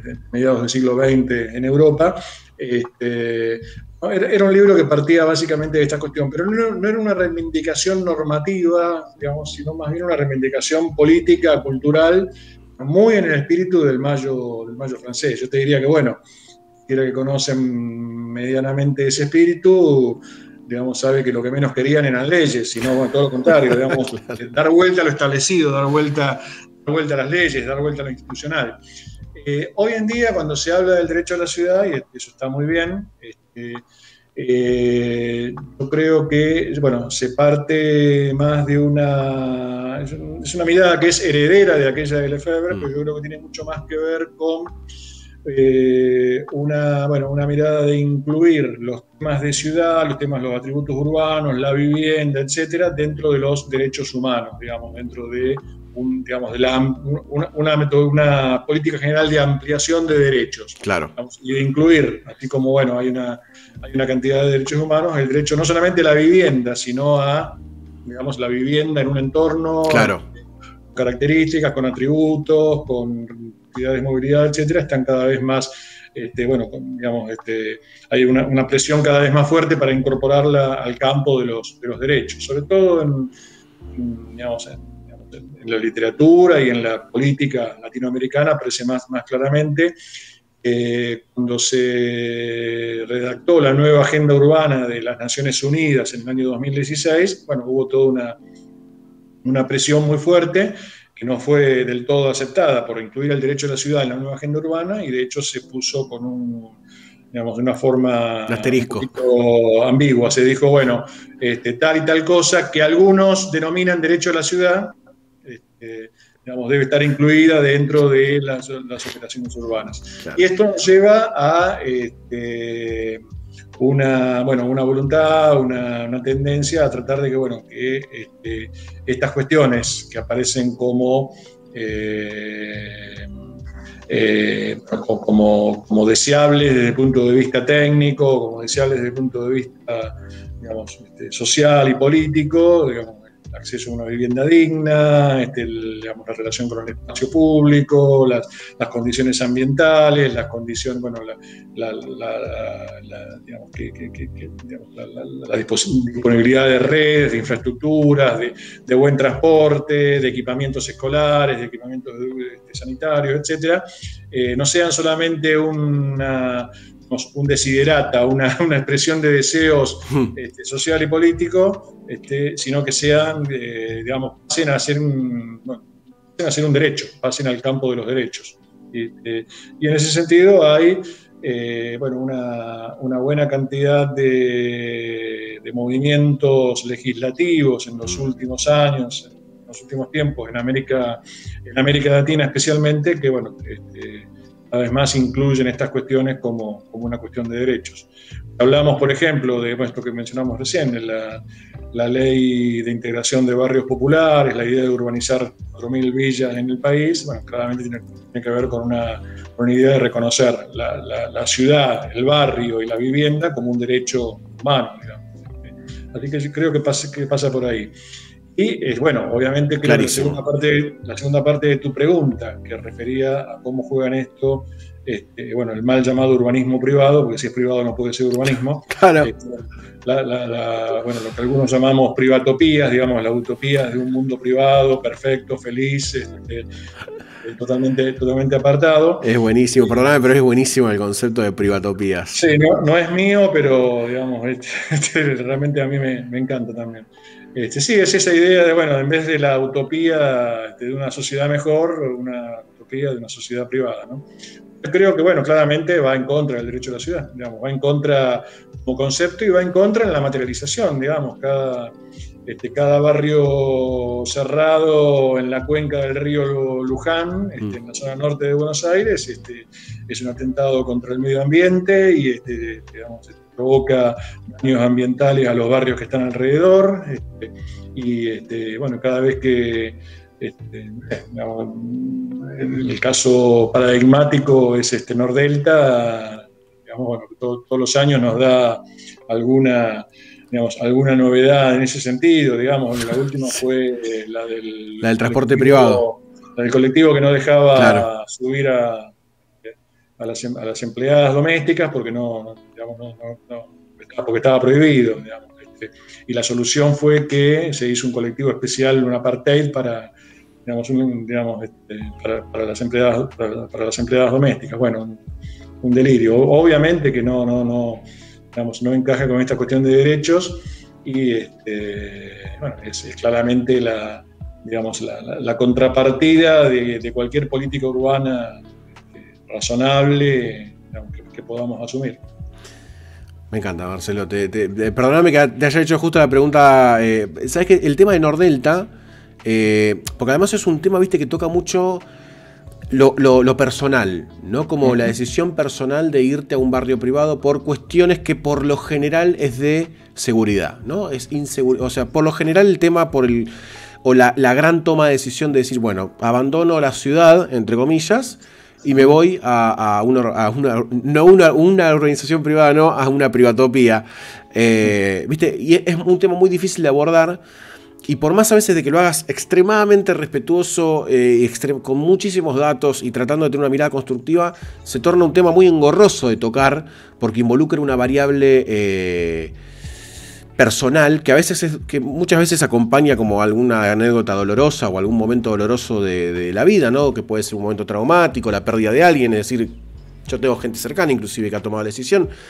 Y es un tema muy difícil de abordar cuando existen esos datos previos. Entonces, ¿cómo sería un buen modo de abordarlo sin que se torne en una discusión personal? No, ahí hay dos temas. Por un lado, las decisiones personales son respetables siempre, digamos. Yo no voy a cuestionar, digamos, si alguien se siente feliz viviendo en un barrio privado, yo no voy a ser quien lo cuestione. No soy yo quien lo vaya a poner en tela de juicio. Lo que sí es que, digamos, la política, digamos, la formación de lo público no puede alentarlo y no puede trabajar, digamos, en ese sentido. Yo particularmente creo que no solamente debería desalentarlo, sino que debería hacerlo muy difícil o impedirlo. Pero bueno, digamos, el fenómeno existe, digamos, lo que ya existe no, digamos, hasta qué punto podemos trabajarlo, pero claramente es un fenómeno que la política no puede manejar. Yo además en lo personal te diría que tengo una cuestión, o sea, no es solamente una cuestión de ideología o cultural, es una cuestión estética, digamos. Nordelta es feo. Sí, es horrible. Digamos, no. Sí, digamos, yo puedo respetar una decisión, bueno, puedo entender el tema. Bueno, la entiendo, pero no la respeto. Sí. Pero digamos, es un tema estético, ¿no? Digamos, en general, bueno, digo Nordelta, pero en general los barrios privados que conozco son feos, digamos, hay barrios hermosos en nuestras ciudades, y bueno, y eso es, digamos, mi visión personal, que por ahí difiere de otra visión personal. Yo sí creo que la política debería... Yo creo que la Argentina necesita 3 o 4 shocks públicos fundamentales. Uno es el urbano, otro es bueno, la escuela, digamos. La escuela pública tiene que volver a ser el lugar, digamos, que uno se sienta orgulloso de... Claro, de pertenecer a la escuela pública y de formar parte. Lo mismo que pasa, Exacto. que sigue pasando con la universidad pública. Exacto. Exacto. Y vos ves los ataques que hay contra eso, ¿no? Sí, Digamos. sí, sí, constantes. Constantes y además a veces el Estado, inclusive si tiene a veces algún discurso reivindicatorio de la educación pública, pero no acompaña con medidas, es como que tampoco sirve eso, ¿no? Sí, sí. Como, ¿y cuáles Sí, son los...? como tampoco sirve que tengas dirigentes, volviendo al tema de los barrios cerrados.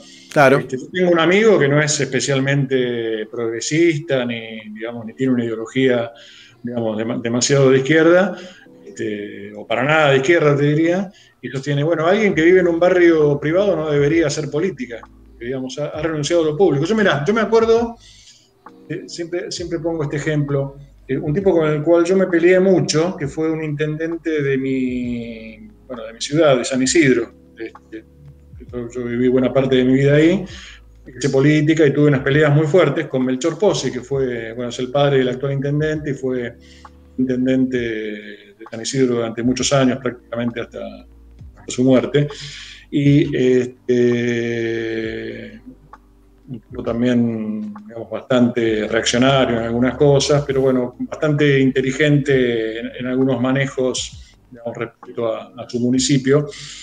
Y es un tipo que había hecho buena parte de su proselitismo político siendo un médico de niños muy respetado y que, bueno, atendía, digamos, hacía favores atendía gratis, digamos, había, digamos, barrios enteros donde los chicos, digamos, los votantes eran gente que había sido atendida por claro. Pose cuando era chico, digamos, lo había atendido gratis, lo había tratado, era buen médico además. Y el tipo, en eso, su barrio era Bécar, y el tipo vivió en Bécar toda su vida, en un barrio, en la casa, era la casa del Cholo Pose, y todo el mundo sabía que vivía ahí, y entonces, bueno, era un tipo que vos sabías dónde vivía, vos sabías que Claro, estaba en un barrio, que tal cual. caminaba por una calle, te encontrabas en el bar, digamos, participaba de lo público, digamos, entendía su ciudad, seguramente de una forma distinta a la que lo entiendo yo, y bueno, yo me he peleado muchísimo,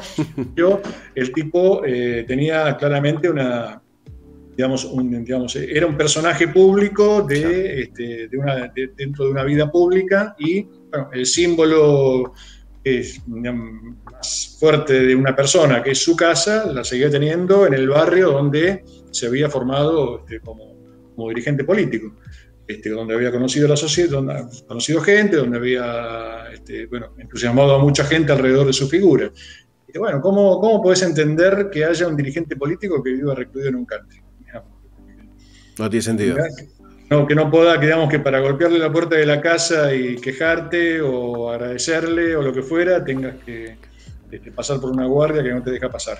No, es que además va en contra de ser representante no sé, me Estás parece una apartando de locura. la vida pública. Claro, te estás apartando de la vida pública. Exacto, de esa vida que tenés a los que tenés que representar, en donde tenés que representarlos, no lo estás haciendo. Exacto. Es una locura absoluta. Así que estoy totalmente de acuerdo con eso. Para que no te sientas Y lo solo. tenés de todos los partidos, ¿eh? No, con esto No, es estoy... totalmente transversal, Sí, totalmente sí. transversal. Pero lo cual habla también de una degradación de cómo se entiende lo público, ¿no? Seguro, Que seguro. no hay una visión completa de lo que se entiende de lo público, ¿no? Es como una esfera de, bueno, voy al Congreso a hacer mis cosas y vuelvo a la chacra, y es como, me parece que no funciona así. No, no debería funcionar No así. debería funcionar así. Marcelo, yo no. Ahora quiero como hacer la verdad me quedaría hablando un montón de tiempo más, te soy sincero, ¿no? Tengo 1.000 millones de preguntas, pero no quiero estar toda la noche. Tengo ganas de abrirle las preguntas al chat porque están medios picantes, pero antes quiero preguntarte sobre tu otro proyecto. Que quiero saber cuán importante es para vos en tu vida y qué ha representado, que es Café de las Ciudades, ¿no? ¿Y cuál es el trabajo que haces en Café de las Ciudades? Sí, tenés razón, es muy importante personalmente, entre otras cosas, primero porque me llevó muchos años, digamos, el año que viene cumplimos 20 años con la revista y este año estamos cumpliendo 10 años con la editorial.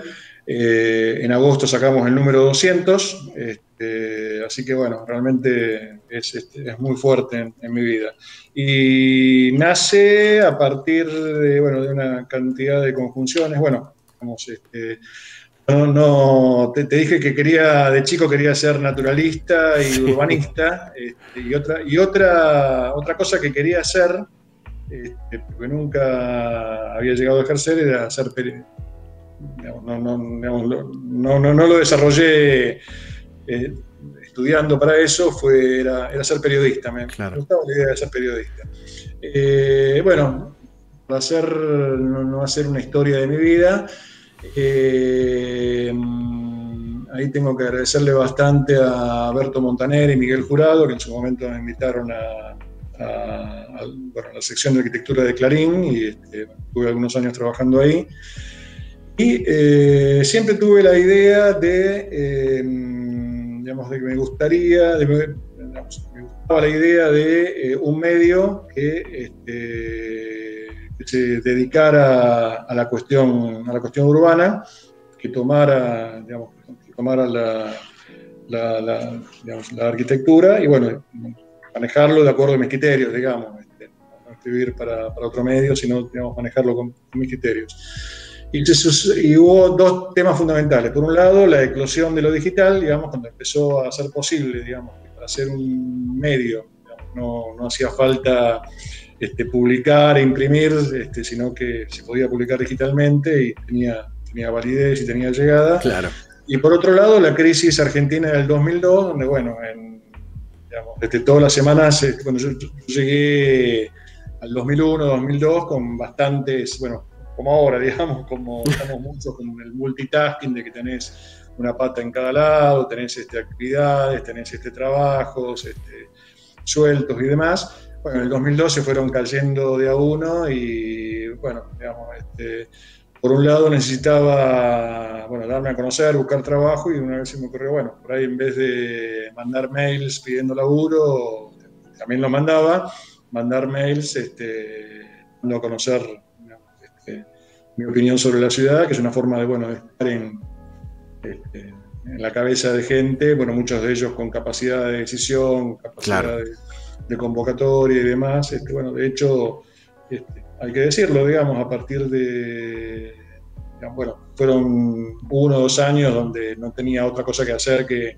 escribir, fueron los años más productivos de mi vida en cuanto a escribir, y Claro. bueno, digamos, funcionó, porque, digamos, me empezaron a convocar, digamos, bueno, cuando se reactivó la cosa, bueno, seguramente también hubiera conseguido trabajo de otra forma, pero fue una forma de hacerme conocer, y no, me gustó, y fue también volver a esta idea de difundir, por ahí no a nivel masivo, pero sí entre la profesión, y bueno, esto de unir, digamos, así como, digamos, el tema del café viene con que yo creo que el café es el genoma del urbano, digamos, que es esa cosa que está entre lo público, lo privado, lo que evita el encuentro, o sea, digamos, como decía el tango, digamos, la mezcla de sabiondos y suicidas, digamos, la gente que se encuentra y la gente que está sola en una mesa pensando y ver pasar, y estar a su vez en contacto con la gente. Bueno, eso es la ciudad, ¿no? Y es el café.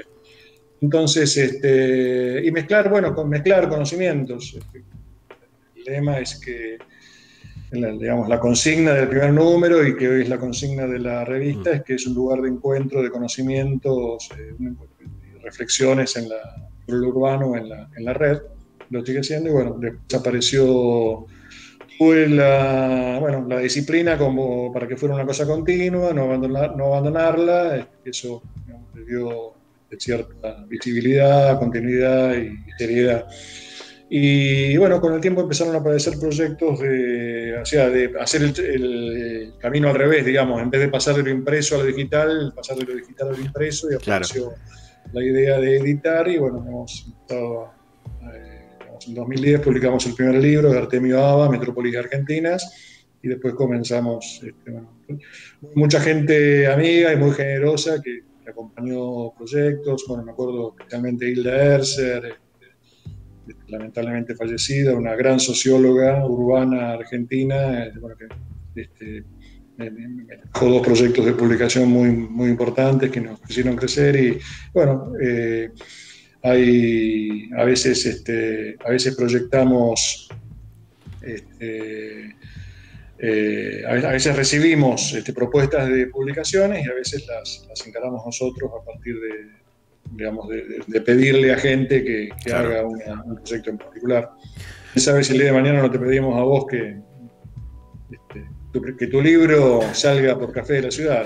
Bueno, no te quiero comprometer, pero... No, pero igual ya me parece como un exceso de amabilidad considerar que puedo escribir un libro. Es como un exceso de amabilidad para mí hoy en mi estado, mis capacidades literarias. Voy a hacer un chiste secreto que quede entre vos y yo. Me conformo con que escribas 2 párrafos. Pero bueno, vos sabés por qué te lo digo. La gente se va a enterar más adelante. La gente se va a enterar más adelante. Marcelo, quiero agradecerte profundamente esta noche, que a mí me parece un regalo, primero para mí, para seguir formándome en cuanto al urbanismo, porque ya a las claras quedó que la formación desde la arquitectura es como bastante corta y uno se tiene que especializar por afuera, así que te agradezco esta pequeña clase magistral que nos ha dado de ciudad, urbanismo y un montón de cosas más. Y quiero primero decirte gracias por eso y en nombre de la gente también. Vos no estuviste leyendo el chat, pero la gente muy agradecida por esta noche, la verdad, por haberte escuchado. Me parece importante seguir amplificando, ¿viste? Estos lugares como... Yo le digo airear, ¿no? Las cosas que pasan en la facultad, empezar a sacarlas también para afuera, porque hoy la gente se lleva que el urbanismo es una disciplina que involucra a mucha gente, muchos profesionales, que necesita de la política y de política interseccional y que sea abarcativa en cuanto a los actores que participan, que sea a largo plazo, ¿viste? Muchas cosas que quedaron que me parecen muy importantes para que queden afuera. Eso por un lado. Y por otro quiero abrirte el micrófono para que digas realmente lo que quieras. Sobre los temas que estuvimos hablando, que dejes un mensaje, realmente lo que quieras.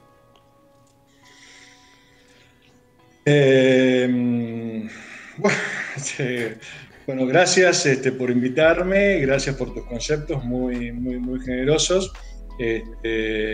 Y qué decir, mira, me vienen 2 cosas. Una, un homenaje hoy hablábamos de intendentes, de la política, un homenaje a otro intendente que nos dejó, además de Jaime Lerner, un intendente de una ciudad mucho más pequeña, San Pacho, en el sur de la provincia de Córdoba, con quien bueno, hemos estado trabajando en la actividad profesional y bueno, hemos logrado bastantes cosas que hoy, por suerte, están en vías de realización y que bueno, fue otro ejemplo de un excelente intendente que obviamente cuando arrancó la intendencia no tenía ni la menor idea de lo que era una ciudad ni lo que era el urbanismo, pero supo escuchar, supo entender y entendió muy claramente la visión que se le propuso y bueno, lamentablemente por estas cosas de este bicho de mierda que nos está afectando, nos dejó hace un par de semanas. Así que bueno, Flavio Juárez, le quiero dejar este agradecimiento especial a él y a la gente de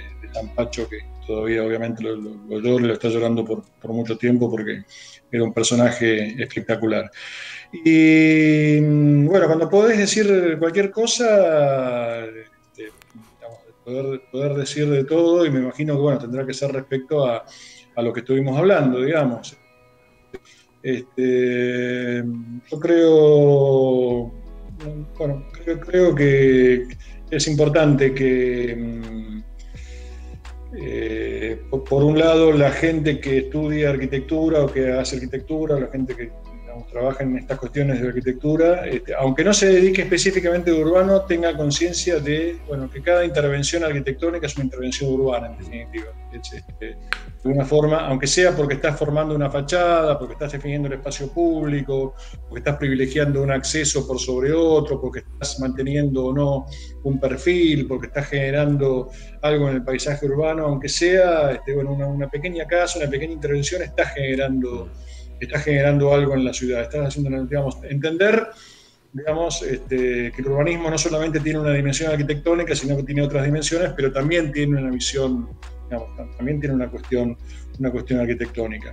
Y entender que la arquitectura siempre tiene alguna cuestión urbana. Yo solamente creo que cuando la arquitectura más se mete en lo urbano es cuando de alguna forma interviene, transforma o por lo menos protege o conserva o cuida el espacio público. O sea, la relación, esa membrana entre lo privado y lo público, bueno, muchas veces ayuda a conformar la ciudad. Yo te pongo un ejemplo, muy simplemente, si uno va a la Plaza Roma, hay 3 edificios en altura de la década de los 90, y el que se destaca es el de Peli, en la Torre República, porque bueno, tiene esa entrada, ese paisaje, ese especie de invernadero, de gran invernadero que es el hall de acceso, que tiene una continuidad con la calle y un jardín, y bueno, ahí vos te das cuenta lo que es una visión de una arquitectura que no solamente respeta la ciudad, sino que la hace entrar, la mezcla.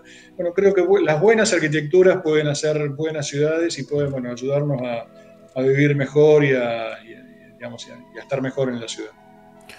Me encanta, Marcelo. Y si te parece bien, habilito una pequeña sección de preguntas y respuestas desde el chat. Sí, que van a estar haciendo, porque esto es democracia en vivo, o sea, acá no cercenamos la palabra de nadie. Y la pregunta que hacen siempre es: ¿Batman o Superman? Batman toda la vida. Batman toda la vida. ¿Puedo preguntar por qué? Ahí como para aventurar un poquitito. Los villanos. Me encanta, o sea, Batman es por los villanos, no por Batman. Buenísimo.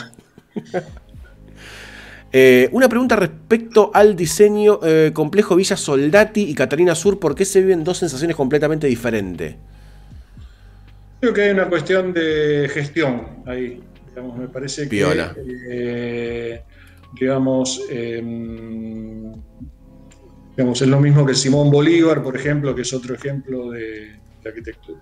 O comparado con Lugano 1 y 2, creo que hay un tema de cómo se pensaron, digamos, la integración con, digamos, Soldati estaba más o menos en medio de la nada y lo poco que lo rodeaba, prácticamente todo el proyecto hace un esfuerzo por diferenciarse completamente.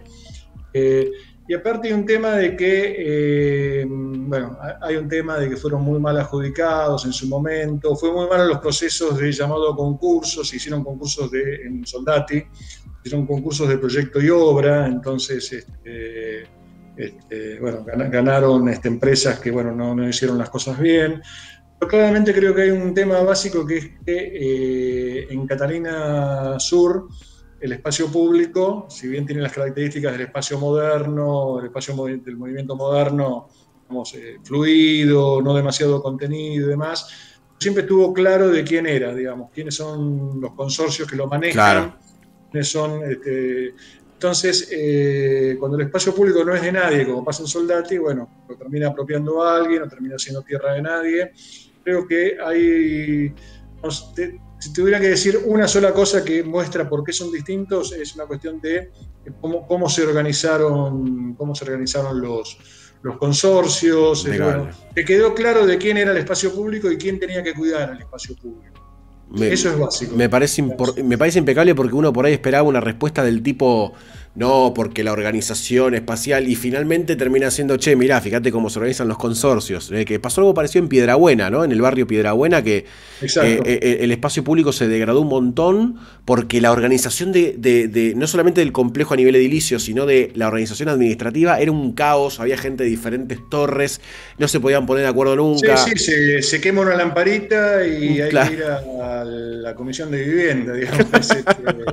Ir a ver al intendente para que te cambie la lamparita, es un delirio. Entonces, bueno, digamos, ahí se explica todo. Hay una pregunta que me parece que va medio encadenada, que es si pensás que el COVID va a poner en valor algunas enseñanzas del pasado sobre las ciudades, porque lo irónico es hacer esta pregunta como si fuesen temas que nunca se hubiesen tratado, ¿no? Pero ¿va a afectar algo habiendo sido tan a gran escala? Yo creo, digamos, yo no estoy en condiciones de dar respuestas, digamos, tengo algunos presentimientos, a ver, algunas sensaciones, quizás influidas también por mis deseos. Yo creo que vamos a necesitar seguir encontrándonos, entonces esta idea de que las ciudades se van a abandonar, no creo que sea Las ciudades han sobrevivido a muchas cosas, a pandemias, a guerras, a destrucciones, y la gente, digamos, te voy a poner un mal ejemplo, porque digamos son cosas que están mal, digamos, las fiestas clandestinas, los que salen a estar contra las vacunas, Sí, pero en general vos ves que son reclamos de encontrarse. claro. Digamos, no los compartiría, digamos, pero son reclamos por ahí de gente que vive en un barrio cerrado, pero que considera que tiene que seguir encontrándose.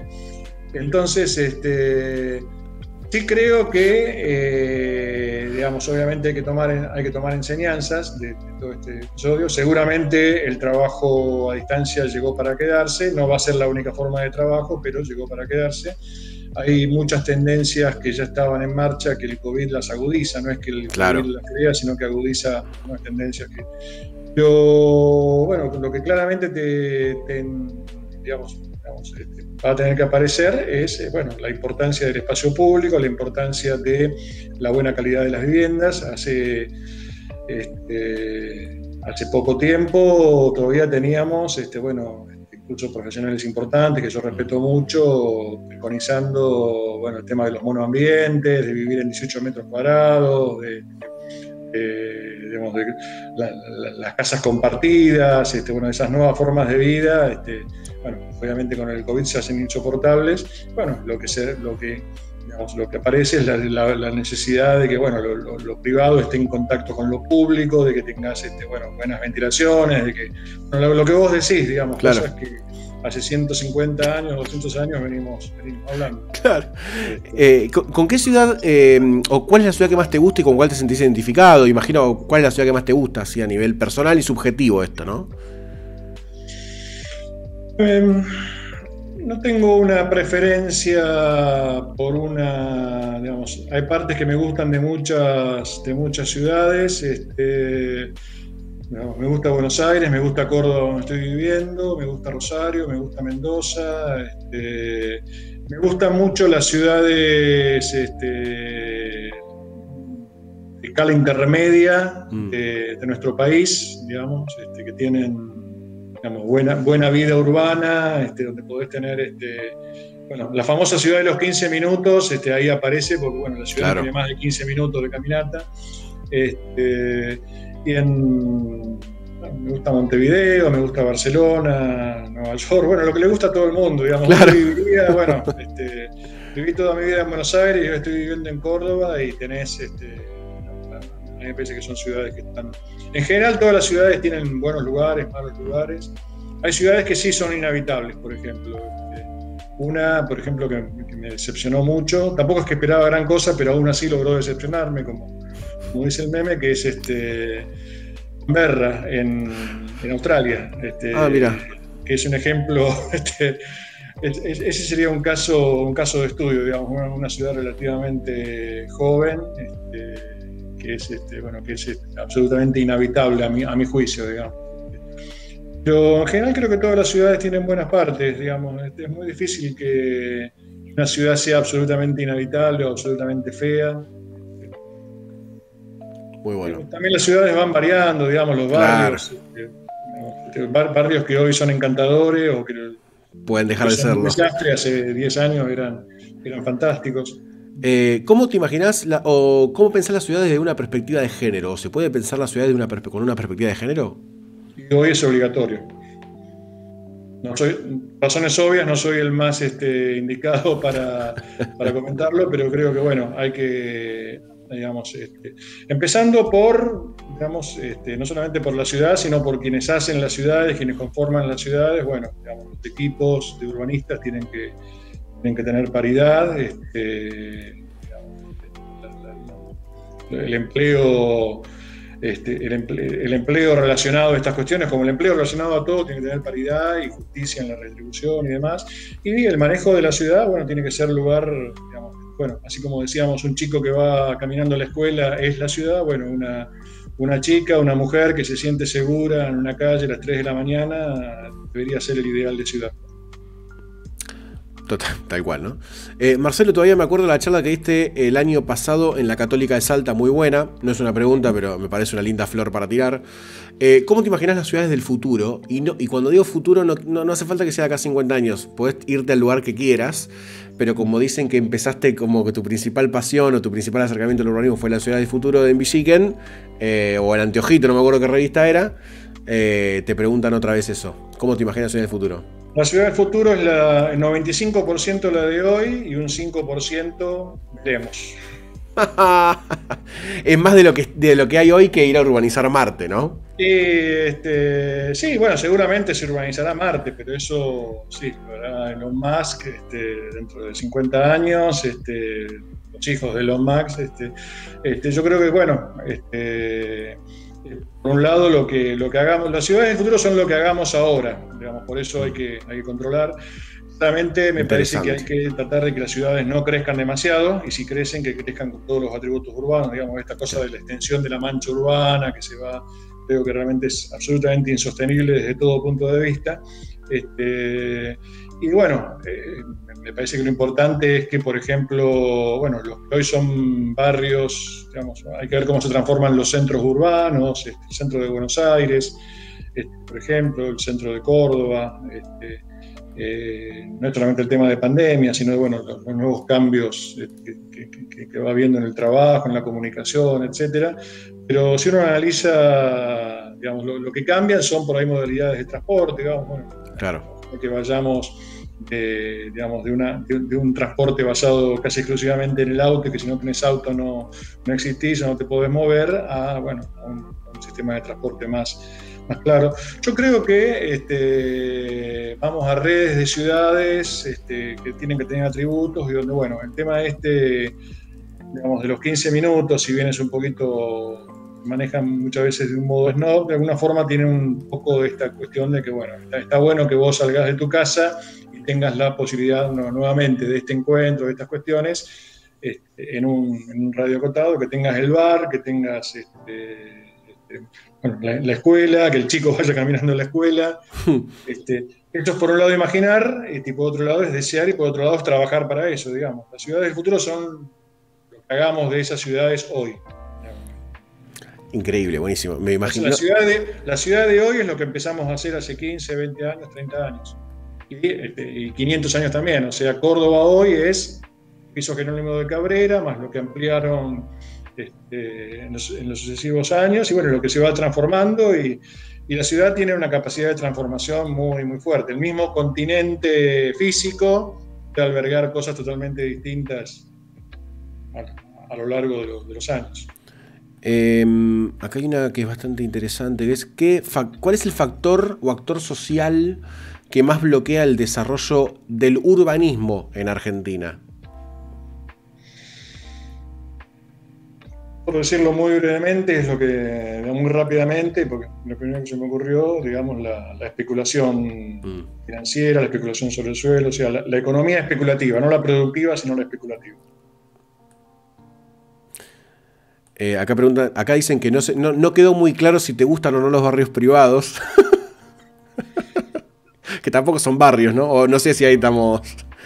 Sí, a ver, no es una cuestión de gustos, digamos. O sea, a mí no me gustan, ¿no? Pero no me gustan, o sea, antes de pensarlos ideológicamente, pensarlos técnicamente, no me gustan estéticamente. Me gusta la estética de separarme, digamos, que mi punto de la membrana entre lo privado y lo público no esté en la puerta de mi casa, sino en la puerta de la urbanización. Eso ya me parece un delirio, y además suelen ser feos. Pero digamos, me parece que hay que pensarlos en otros términos, más allá del gusto o del no gusto. Políticamente me parece que son una hipoteca. Una hipoteca futuro, mal. Ahora, una pregunta que está medio encadenada, que es, en el futuro de las ciudades de América Latina, ¿cuáles serían los aspectos a tocar, o las variables más importantes, que imagino cuál es? Y por otro lado, que no sé si estoy spoileando mi respuesta a la mente, es si te parecen bien los trabajos que se están haciendo sobre los asentamientos y la villa miseria en Argentina. O en algunas partes de capital, por lo menos. Sí, bueno, me explicaste lo tuyo y lo mío, porque, digamos, claramente el mandato del urbanismo y de la política en Latinoamérica es resolver la cuestión urbana de los sectores más pobres, los sectores populares. Claro. En eso tenemos una ventaja, digamos, la extrema pobreza, los asentamientos, las villas. En nuestro país es un porcentaje muy importante de la población, pero es relativamente reducido respecto a América Latina. O sea, es mucho más fácil resolverlo en Argentina que resolverlo en Brasil o en Colombia o en otros países.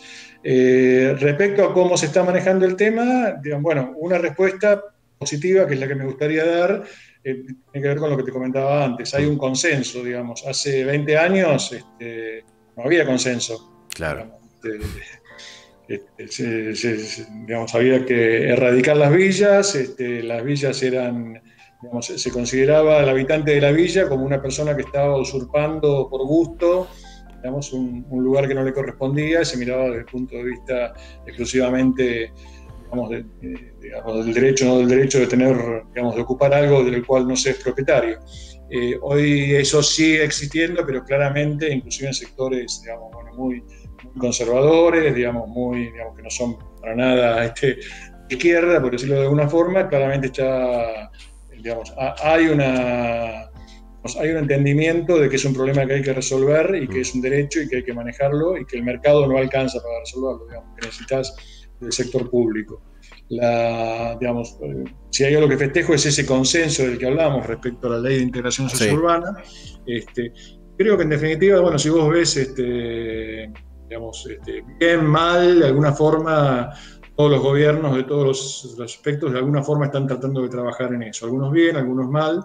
Yo creo que hay que seguir insistiendo y hay que tomarlo como una... Yo creo que tenemos que tomarlo como una obligación social en un término de 5 años, de 10 años. Digamos, perfecto. Tenerlo resuelto el tema y que la gente viva en barrios, digamos, como corresponde y bueno, con todos los atributos de la urbanidad y bueno, eso nos va a resolver no solamente un problema urbano y un problema de vivienda, sino que nos va a permitir encarar otros problemas. La última pregunta que te quiero hacer es algo muy relacionado a los streams que tenemos acá, a las noches que tenemos en Twitch, que a veces es jugar videojuegos. Y muchos de los videojuegos que jugamos es para armar ciudades.